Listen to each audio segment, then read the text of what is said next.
તો જામનગરથી મહત્વના સમાચાર। જામનગરમાં પોણા 2 ઇંચ જેટલો વરસાદ ખાબક્યો છે, ત્યારે કાલાવડમાં પોણા 5 ઇંચ જેટલો વરસાદ ખાબક્યો છે।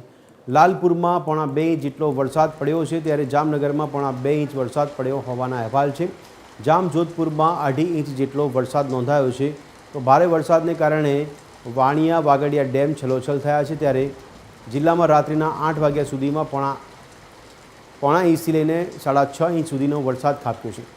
જામનગર અને કાલાવડ પંથકમાં ભારે વરસાદને લઈને વાણિયા વાગડિયા ડેમ છલોછલ થયો છે। ડેમ 100% ભરાઈ જતાં સિંચાઈ વિભાગે નીચાણવાળા ગામડાઓને સચેત રહેવા માટેની અપીલ કરી છે। વાગડિયા, વાણિયા, મોટી ભલાસણ તથા સુમરી બલસાણ ગ્રામજનોને ડેમના વહેણવાળા વિસ્તારમાં અવરજવર ન કરવાની સૂચના અપાઈ છે। રણજીત સાગર ડેમમાં પણ 4 ફૂટ નવા નીર આવ્યા છે। ડેમની સપાટી 24 ફૂટે પહોંચી છે, તો ડેમની કુલ સપાટી 27.5 ફૂટ છે। હજુ પણ ડેમ 3.5 ફૂટ ખાલી છે। સૌથી વધુ 6.5 ઇંચ વરસાદ જોડિયામાં પડ્યો છે, ત્યારે તાલુકા મથકે 4 થી 8 વાગ્યાના 4 કલાકમાં 6 ઇંચ જેટલો વરસાદ પડ્યો છે।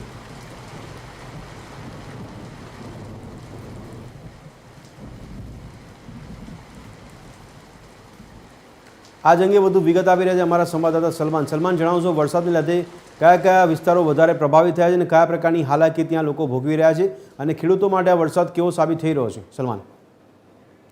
બિલકુલ ભદ્રેશ, જે પ્રકારે 2 દિવસના વિરામ બાદ જે જામનગર જિલ્લામાં પણ જે મેઘરાજા છે તેમની ફરીથી પ્રગટામણી થઈ છે અને તેને લઈને જામનગર જિલ્લામાં આજે રાત્રિના 8 વાગ્યા સુધીમાં પોણા ઇંચથી માંડી અને 6.5 ઇંચ સુધીનો વરસાદ છે તે ખાબક્યો છે। હાલ પણ વરસાદી માહોલ છે તે યથાવત છે। જામનગર અને જે ખાસ કરીને જે કાલાવડ પંથક છે કે જેમાં ભારે વરસાદને લઈને વાણિયા વગડિયા જે ડેમ છે તે 100% છે તે ભરાયો છે, એટલે કે છલોછલ જે થયો છે।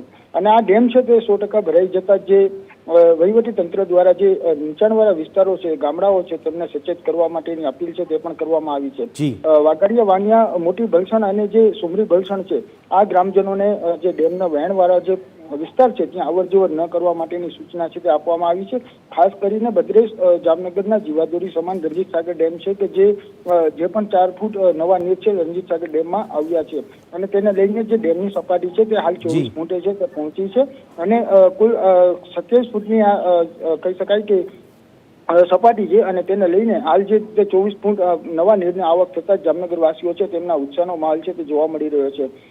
ખાસ કરીને જોડિયા પંથક છે તેમાં પણ જે વરસાદી માહોલ છે તે જોવા મળ્યો છે અને ત્યાં જોડિયામાં પણ વરસાદને લઈને પાણી જેવું દ્રશ્યો છે તે પણ સામે આવ્યા છે। જામનગર શહેરમાં પોણા 2 ઇંચ વરસાદ છે તે પડ્યો છે અને હાલ પણ વરસાદે વિરામ લીધો છે, પરંતુ વરસાદી માહોલ છે તે હાલ પણ યથાવત જોવા મળી રહ્યો છે।